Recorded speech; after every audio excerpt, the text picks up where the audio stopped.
असगर भाई, आपके साथ किस तरह की धोखाधड़ी हुई है आपके रूम को लेकर, और किस तरह से पेपर जाली बनाए गए, जाली पेमेंट्स की गई, उसकी पूरी डिटेल्स आप किस तरह देंगे, बताइए क्या करेंगे।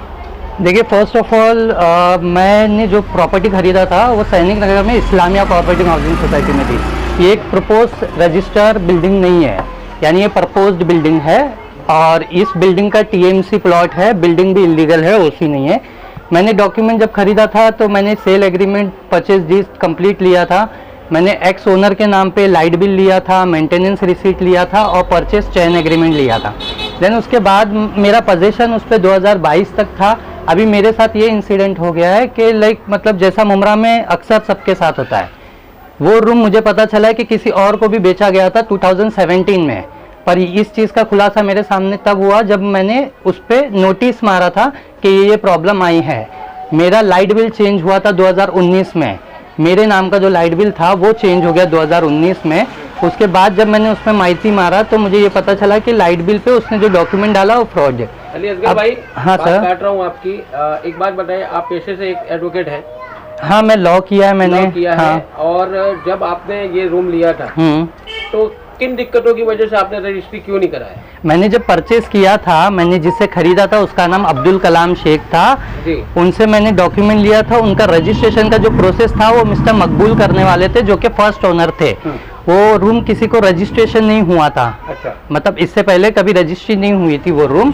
उसके बाद जब मैंने उसे खरीदा था तो उन्होंने मुझे वक्त दिया कि 2 महीने में वो रजिस्ट्रेशन प्रोसेस कंप्लीट होगा, लेकिन वो किसी कारण उन लोगों ने रजिस्ट्रेशन किए नहीं। मैंने काफ़ी फॉलोअप किया, मैंने उन्हें नोटिस भी भेजा उस बात का कि मेरा रजिस्ट्रेशन पेंडिंग है, वो कराया जाए।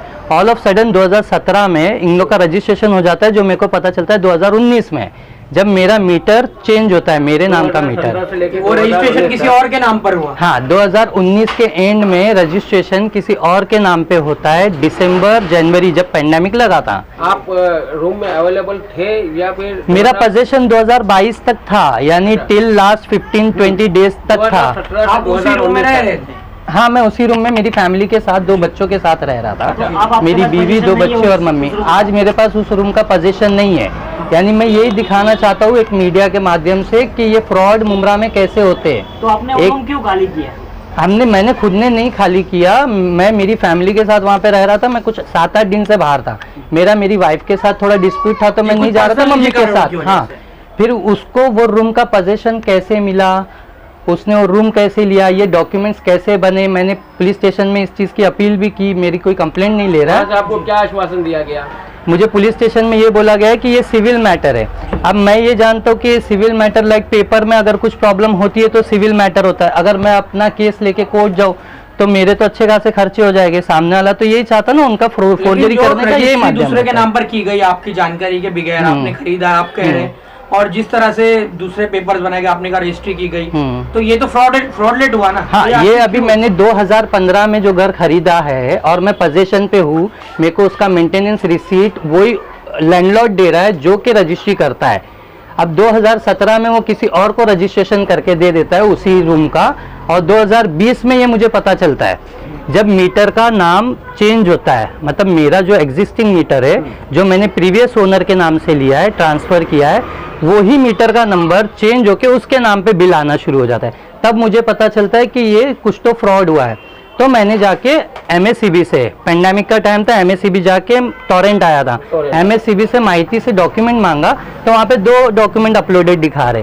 अब मेरे को ये नहीं समझ में आ रहा है मेरे कंसेंट के बगैर मीटर कैसे ट्रांसफर हो गया। आपकी बिल्डिंग रजिस्टर है, सोसाइटी रजिस्टर नहीं, मेरी बिल्डिंग का सोसाइटी रजिस्टर नहीं है, ना बिल्डिंग रजिस्टर्ड है। मेंटेनेंस पॉलिसी बताइए, उस पे आपका नाम लिख के आ रहा है? हाँ, उस पे मेरा खुद का नाम लिख के आ रहा है, लेकिन टीएम सोसाइटी परपोज लिख के आती है, वो परपोज है। सोसाइटी में भी कुछ इसी तरह का हुआ होगा, जब लाइट बिल का हो गया तो मेंटेनेंस। हाँ, जब इन्होंने लाइट बिल अपने नाम पे ट्रांसफर की तो इन लोगों ने मेंटेनेंस भी ट्रांसफर करने की कोशिश की, लेकिन मैंने वहाँ पे एक नोटिस दिया उनको 2020 के बाद। मतलब इस पेंडेमिक के बीच में किसी ने मेंटेनेंस भरा भी नहीं था, कोई रिसीट भी नहीं मिली थी, तो इन्होंने पूरे 1.5 साल के मेंटेनेंस की रिसीट एक साथ उसको दे दी। तो इस पे मैंने उनको नोटिस डाला तो उन्होंने आगे की रिसीटें रुका दी उसकी। असगर भाई, कितने लोग इसमें शामिल है, किस किस को आप देखो मैं और चाहते हैं उन पे कार्रवाई? हाँ, किससे रूम लिया था? हाँ, मैंने तो खरीदा जिससे अब्दुल कलाम से अब उसका ये काम बनता था कि वो मेरे को रजिस्ट्री करके दे, ये आपको ठीक है, हाँ। और उसने खरीदा था मकबूल से, उसका ये काम बनता था कि चैन एग्रीमेंट के अलावा वो रजिस्ट्रेशन सबको प्रोसेस कंप्लीट करके दे। मकबूल अगर किसी को बेच सकता है कलाम को, कलाम मुझे बेचे, उसके बाद मकबूल किसी और को टाइटल डॉक्यूमेंट कैसे बेच सकता है? यहाँ पे ये स्थित होता है कि उसने ये फ्रॉड किया और उसका इंटेंशन ही फ्रॉड का था, और यानी पेपर फ्रॉड है। हाँ, यानी खरीदार भी तो फ्रॉड ही कर रहा है ना। अगर तुमको पता है 2015 में कोई खरीद के पोजीशन पे है, तो तुम 2017 में ऐसी चीज क्यों खरीदोगे? उन्होंने वो चीज खरीदा और बावजूद उसके नोटिस देने के बावजूद उन्होंने 2020 में मीटर भी अपने नाम पे ट्रांसफर किया। अब मुझे ये अपील करना है कि मीटर अगर मेरे कंसेंट के बगैर ट्रांसफर हो सकता है, तो ऐसे तो सभी के मीटर इनसिक्योर है। अगर किसी का लाइट बिल पेंडिंग है तो उसके भी ट्रांसफर मार लो, फिर अपना अंक पे लायबिलिटी ले लो। जब टोरेंट पावर आने के बाद ट्रांसफर हुआ वो मीटर, ये एमएससीबी जब जा रही थी जनवरी 2020 में, तब इन लोगों ने एमएससीबी से ट्रांसफर किया। अब मैं अगर एमएससीबी के धक्के खा रहा हूँ तो वो टोरेंट के पास भेज रही है, पर मैंने माहिती मार के वो डॉक्यूमेंट जो थे 2, उसमें से एक ही डॉक्यूमेंट उन लोगों ने दिया मुझे, रजिस्ट्री पेपर। दूसरा आइदर वो मेरा कंसेंट होगा, फोर्जरी साइन की होगी, या तो कोई नोटिस होगी, या तो कुछ होगा, पैसे का वो हम लोग प्रोड्यूस नहीं किया। कुछ पैसे वगैरह का भी लेन देन हुआ है? मैंने पैसे दे के लिया, एमएससीबी का नहीं पता। इन्होंने खरीदा, मैंने ये घर रजिस्ट्री हुई है, उन्होंने भी कुछ पैसे वगैरह दिए होंगे ना। अब उनका देखो, जहां तक मेरे को ये कहानी पता है कि वो बिल्डर और कॉन्ट्रैक्टर लोग हैं तीनों, उन लोगों ने वो घर को एक दूसरे को इस मुद्दे पे दिया है कि मेरा तेरे पे कुछ पेंडिंग बनता है, मैं तेरे को ये घर दूंगा। अब 2015 में उन लोगों ने हमें घर बेच दिया, उसके बाद 2017 में उसको जो वादा किया था उस पर पेपर रजिस्ट्री मार दिया। अब ये लेने वाला भी गुनहगार है और देने वाला भी गुनहगार है।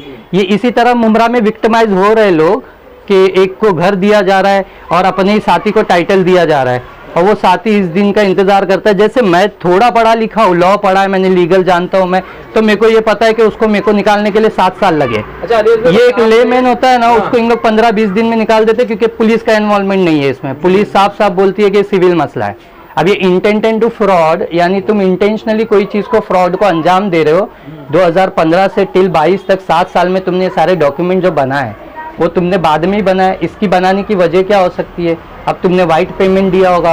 अब ये सारे इन्वेस्टिगेशन पुलिस करे तो ये किस्सा सामने है ना, हम कहाँ तक जाए? फ्रॉड का पूरा मामला होने के बावजूद भी पुलिस इस तरह क्यों गफलत बरत रही है, क्यों नजरअंदाज कर रही है? पेपर के ऊपर किस तरह का फ्रॉड हुआ है वो भी आप हमारे मीडिया के जरिए दिखाइए। पेपर अभी मैंने देखो, ये 2015 में ये टाइटल खरीदा था अब्दुल कलाम से, ठीक है।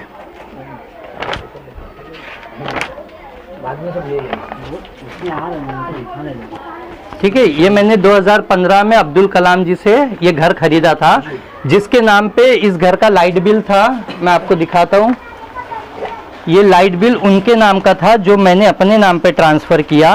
देन उसके बाद 2015 सितंबर से ये लाइट बिल मेरे नाम पे आ रहे हैं और ये 2020 तक आए। और ये सारे गैस के, मतलब गैस की पावती होती है ना, वो एविडेंसेस है कि मैं वहाँ पे पोजीशन पे था। आज वो लोग, ये शेख अब्दुल कलाम का बिल है, दिखाइए सामने करके, इसमें डेट देखिए आप, सामने दिखाइए ना।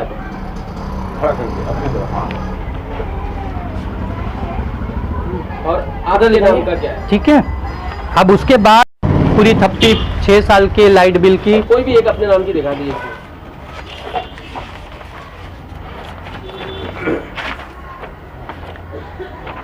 अब यही मीटर नंबर आपको उस बंदे के भी लाइट बिल में दिखेगा, यही मीटर नंबर। उनकी भी लाइट बिल है? मेरे पास अभी कोई प्रिंट नहीं है, वो मैं मोबाइल से भी निकाल सकता हूँ। यानी कि एक बंदे के नाम पे 2 मीटर नंबर कैसे हो सकते हैं? नहीं, इन्होंने सेम मीटर नंबर को ट्रांसफर करके उन्हीं को दे दिया। ये अब एमएससीबी ने गलती की क्या की, इसका जवाब उनके पास नहीं है।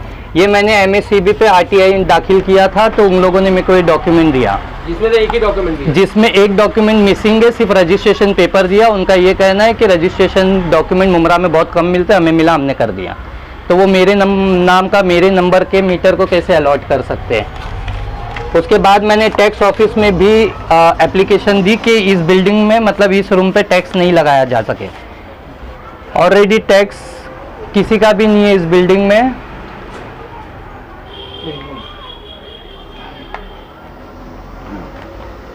अच्छा, टैक्स किसी का नहीं लगा है? टैक्स किसी का भी नहीं लगा है, सब अपील कर रहे हैं। लग गया है? हाँ, इस रूम का टैक्स लगा है क्या? नहीं, किसी का भी, मेरा भी नहीं, किसी का भी नहीं लगा है। सिर्फ इसने फ्रॉड में जो जो कर सकता था इसने बाहर के बाहर वो उसने कराया है। आपने इन लोगों को कितनी नोटिस भिजवाई है? मैंने इनको लीगल नोटिस 3 नोटिस भेज चुका हूँ अब तक कि आप लोग मेंटेनेंस ना दे। कोई रिस्पांस नहीं। अगर वो लोग इस रिसीट पे, इस नोटिस पे रिस्पॉन्ड, मेरे इस नोटिस पे वो लोग अगर मेरे घर पे रिस्पॉन्ड करेंगे सेम एड्रेस पे, तो वो यहीं पे फ्रॉड साबित हो जाएगा कि तुम्हारे पास पोजीशन नहीं था तो रजिस्ट्रेशन कैसा हुआ। रजिस्ट्रार के सामने आप कैमरे के सामने बैठ के बोलते हो ना कि मुझे पोजीशन मिला है और मैंने पेमेंट लिया है, तो अगर वो ये एड्रेस पे मुझे नोटिस भेजते तो वो उसका एविडेंस हो जाता है कि मैं वो एड्रेस पे रहता हूँ। आज उन लोग यही दिखाना चाहते हैं ना कि मैं वहाँ पे नहीं रहता हूँ, और ये 3 नोटिस उनको भेज चुके हैं। ये 3 नोटिस का किसी भी तरह का कोई रिस्पॉन्स नहीं आया।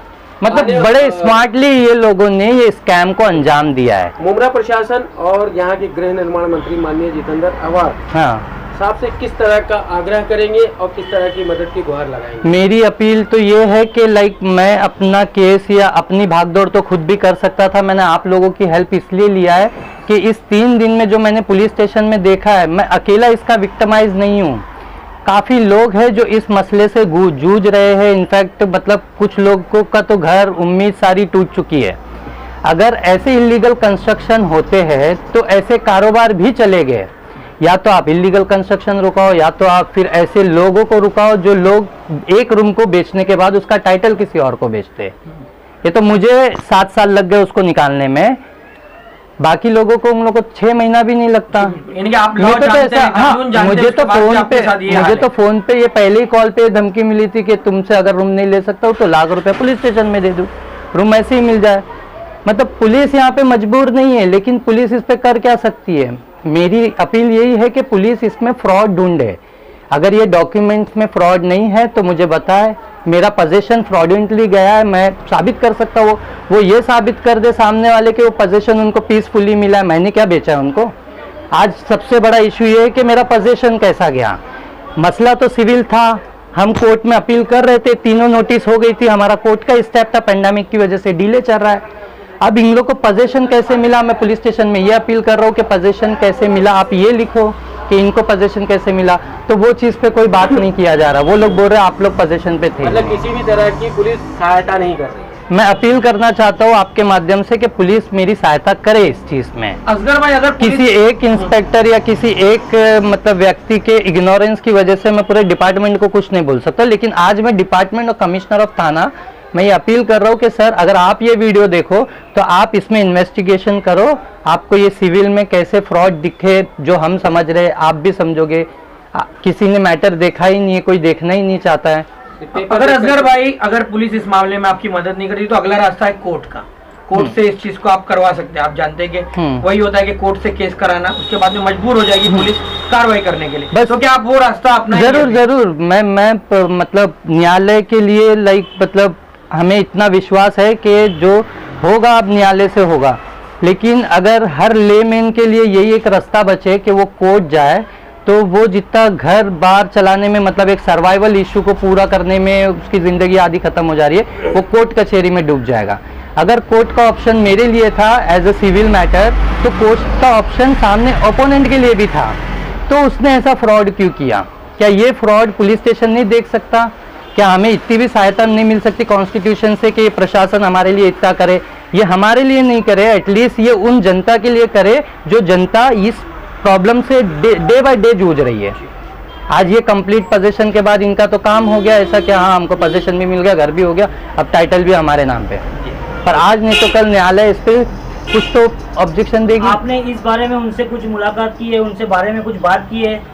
मैंने इनसे जब बात किया था लास्ट टाइम, इनको पुलिस स्टेशन में बुलाया गया था जब मैं एफआईआर लिखाने के लिए अपील कर रहा था, तो इतनी बात हुई, ये घर पे पोजीशन मेरा ही था।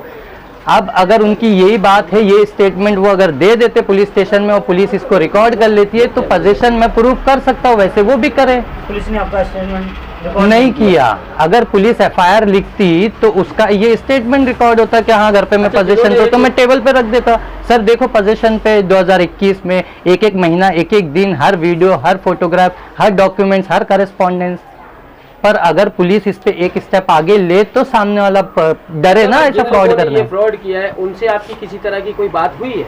हाँ, उनसे वही पुलिस स्टेशन में बात हुई है। अगर मैं कुछ और उनसे बात करने की कोशिश करूँ तो हो सकता है वो पुलिस स्टेशन में ये बोले कि मैं धमकी दे रहा हूँ, मैं डरा रहा हूँ, इसलिए मैं नहीं चाहता उनसे डायरेक्टली बात करूँ।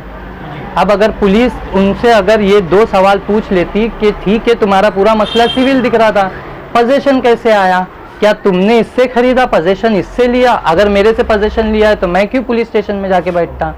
ये चीज़ को कोई खुलासा कर नहीं रहा है। अगर ये चीज़ बाहर आती है तो तुमको फ्रॉड दिखेगा, तो तुमको केस लिखना पड़ेगा। ओके। ओके।